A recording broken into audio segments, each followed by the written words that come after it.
Hello students. In assignment 6.2 we had learnt about the lines parallel line and transversal line. Parallel line are those lines which do not meet when produced from the left side or from the right side. That means they do not have any intersection point after the production of the lines. Next we had learnt about the transversal line. A line which cut two or more lines at different points is called a transversal line. Today we learn about the more angles which are formed by a transversal line. जो हमने पहले angles पढ़े थे, vertically opposite angle, adjacent angle, linear pair of angle, supplementary, complementary angles, आज हम कुछ और type सीखेंगे एंगल्स की. वो फॉर्म किससे होंगी? ट्रांसवर्सल से. तो इसके लिए आपको ट्रांसवर्सल की डेफिनेशन बहुत अच्छे से क्लियर होनी चाहिए कि दो ऐसी लाइन, ट्रांसवर्सल लाइन हम किसको बोलेंगे? जो डिफरेंट लाइंस को डिफरेंट पॉइंट पे कट करे. जैसे अब इसमें हम बोल सकते हैं जो ये हमारी लाइन P है ये ट्रांसवर्सल है क्योंकि ये लाइन AB और CD को L और M पॉइंट पे रिस्पेक्टिवली कट कर रही है, तो इसलिए ये लाइन क्या है? हमारी ट्रांसवर्सल लाइन है. अब जो हमने पढ़ना है वो क्या है? हमारा angle formed by a transversal. जो ये हमारी ट्रांसवर्सल है लाइन, ये जो अदर लाइंस के साथ एंगल फॉर्म कर रही है उनकी हमें नोमेनक्लेचर सीखना है कि उनको हम क्या नाम देंगे. तो अब आप देखो जो ये ट्रांसवर्सल लाइन AB को कहाँ कट कर रही है? L पॉइंट पे. तो इनकी आर्म्स की हेल्प से कौन कौन से एंगल बन रहे हैं? Angle 1, angle 2, angle 3 and angle 4.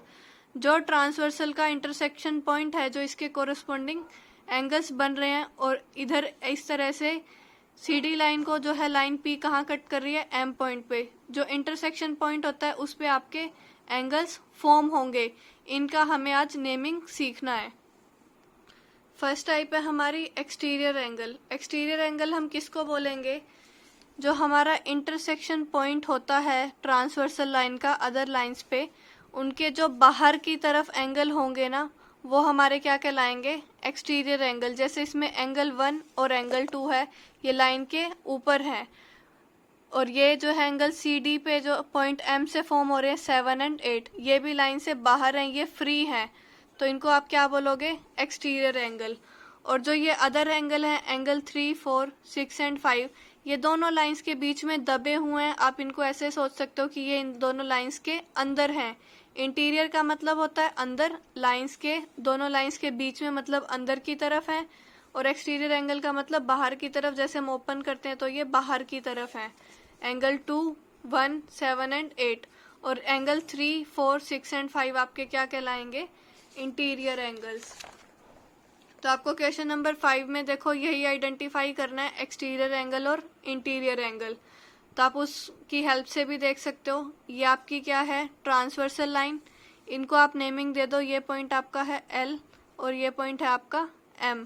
तो अब आपको फाइंड आउट करने एक्सटीरियर एंगल कौन से और इंटीरियर. जैसे हमने प्रीवियस फिगर में देखा है एंगल 1 एंड 2, एंगल 7 एंड 8, ये आपके बाहर की तरफ है, तो ये आपके कहलाएंगे एक्सटीरियर एंगल. एंड एंगल 3, 4 और 6 एंड 5, ये देखो ये दोनों लाइंस के बीच में है, अंदर की तरफ है, तो आप इनको बोलोगे ये आपके क्या हैं? Interior angles. नेक्स्ट है आपके पास कोरस्पॉन्डिंग एंगल. तो पहले आप डेफिनेशन देख लो. A pair of angles in which one arm of both the angles of the pair is on the same side of transversal. जो आपकी ट्रांसवर्सल होगी उसकी सेम साइड की बात होगी. या तो आप राइट साइड कंसीडर कर लो या फिर लेफ्ट साइड में आपको कंपैरिजन करके देखना है. of the transversal and the other arms are directed in the same sense is called a pair of corresponding angles. जैसे जो आपकी ट्रांसवर्सल से कौन कौन से एंगल फॉर्म हो रहे थे? 1, 2, 3, 4, 5, 6, 7, 8, जो हमने प्रीवियस फिगर में देखा था. अब आप क्या करोगे? कोरस्पॉन्डिंग एंगल के लिए या तो आप राइट साइड में काम करो या आप लेफ्ट साइड में. तो पहले हम ट्रांसवर्सल का लेफ्ट साइड देख रहे हैं, तो इतने पोर्शन पे तो हमें वर्क नहीं करना. जो आपके एंगल थे इधर एंगल 1, एंगल 4, इधर एंगल 5 एंड एंगल 8, इनको तो आपको देखना ही नहीं है. आप ट्रांसवर्सल के लेफ्ट में काम कर रहे हो. ये हो गए हमारे इस तरफ वाले सेम साइड पे एंगल 2, एंगल 3, यहाँ पे आपका एंगल 3, एंगल 6 एंड 7. अब इनमें से कोरस्पॉन्डिंग कौन से होंगे? एक आपको इंटीरियर चूज करना है, एक आपको एक्सटीरियर चूज करना है. तो इसमें से आपका एक्सटीरियर हुआ 2 और यहाँ से 6. तो ये आपके कहलाएंगे कोरस्पॉन्डिंग एंगल्स। ऐसे ही जब हम लेफ्ट में बात कर रहे हैं, हमारे एंगल्स और भी तो बचे थे, एंगल 3 और एंगल 7। तो एंगल 3 हमारा इस केस में इंटीरियर है और एंगल 7 हमारा एक्सटीरियर है। तो आपको क्या ध्यान रखना है कोरस्पॉन्डिंग एंगल के लिए? पहले तो आप एक साइड पे वर्क करोगे, आप अपनी मर्जी आपकी लेफ्ट चूज कर लो या फिर राइट चूज कर लो। उसके बाद उसका एक एक्सटीरियर उठा लो, एक इंटीरियर उठा लो। अब देखो जैसे इसमें हमने लेफ्ट के हमने देख लिए कोरस्पॉन्डिंग एंगल कौन से हैं। अब ट्रांसवर्सल के राइट में बात करते हैं। ये है आपका एंगल 1, ये यहाँ पे था एंगल 4, यहाँ एंगल 5 और ये आपका एंगल 8।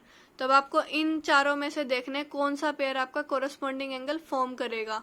तो उसके लिए आपको क्या करना है, एक अगर आपने एक्सटीरियर एंगल लिया तो दूसरा आपको अल्टरनेट है, इसका कंपलसरी है, इसको आपको इंटीरियर ही लेना पड़ेगा। तो एंगल 1 और एंगल 5 आपके कोरस्पॉन्डिंग एंगल बनेंगे और इसी तरह से एंगल 4 एंड एंगल 8 आपके बनेंगे कोरस्पॉन्डिंग एंगल।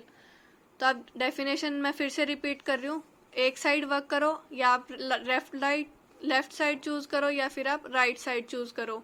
उसमें आपको एक एक्सटीरियर लेना है, एक इंटीरियर लेना है, वो आपका कंपलसरी है। तो जो आपकी पेयरिंग फॉर्म होगी वो आपकी कहलाएंगी कोरस्पॉन्डिंग एंगल्स। तो इस फिगर में जो आपका क्वेश्चन नंबर 5 में फिगर गिवन है, इसमें आपको बताना है कोरस्पॉन्डिंग एंगल। तो पहले हम लेफ्ट साइड काम करते हैं ट्रांसवर्सल के। तो लेफ्ट साइड में आपको एंगल दिखाई दे रहे हैं 2, 3, 6 एंड 7। तब आपने अगर 2 के साथ कोरस्पॉन्डिंग एंगल का पेयर ढूंढना है तो 2 के साथ कौन बनेगा? 2 आपका एक्सटीरियर है, इंटीरियर एंगल कौन सा आपका? एंगल 6। तो आपका कोरस्पॉन्डिंग एंगल का एक पेयर फॉर्म होगा 2 एंड 6 और अदर कौन सा हो जाएगा? 3 एंड 7। इसी तरह से जब आप राइट साइड में काम करते हो, आपको एंगल तो 4 मिल रहे हैं, पेयर आपने 2 फॉर्म करने हैं कोरस्पॉन्डिंग एंगल्स के लिए। तो अगर आप 1 लेते हो तो आपको कंपल्शन है 5 लेना पड़ेगा, क्योंकि 1 आपका एक्सटीरियर है एंड 5 आपका इंटीरियर है।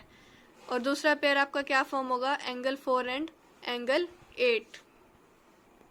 नेक्स्ट आपका है alternate exterior angle, A pair of angles in which one arm of each of angle is on the opposite side of transversal and other arms are directed in the opposite sense and do not include the line segment LM। इसमें आपको क्या देखना है, exterior angle तो आपने पहचान लिए थे, जो आपके लाइन के बाहर की तरफ आपको लगते हैं वो आपके कौन से होंगे? Exterior angles. अल्टरनेट कौन से होंगे?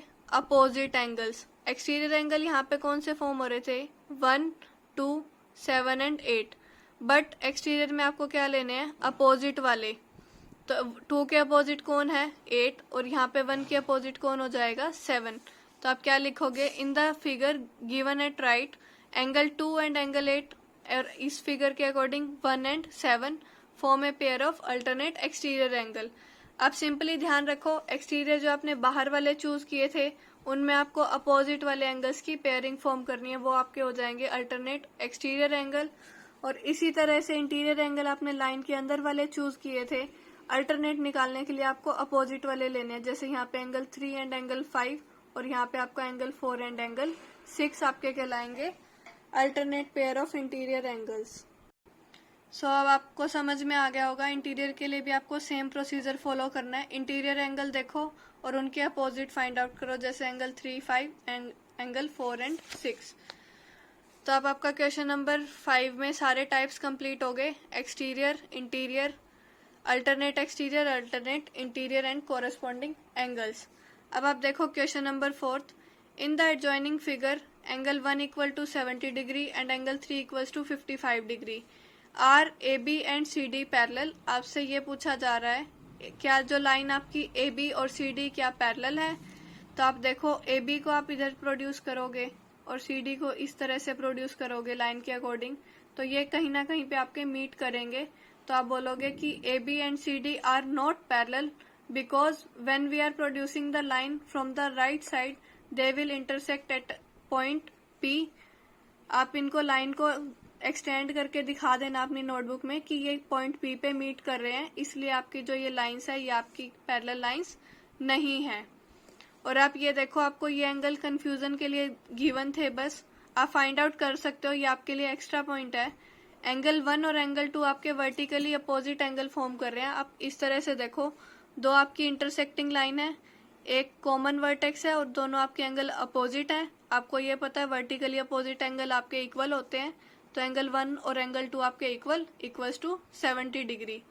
तो question number 4th and 5th आप फेयर नोटबुक में करोगे और सारा जैसे बताया गया है आप उसको वैसे ही लिखोगे और डायग्राम भी बनाओगे पेंसिल से। Thank you.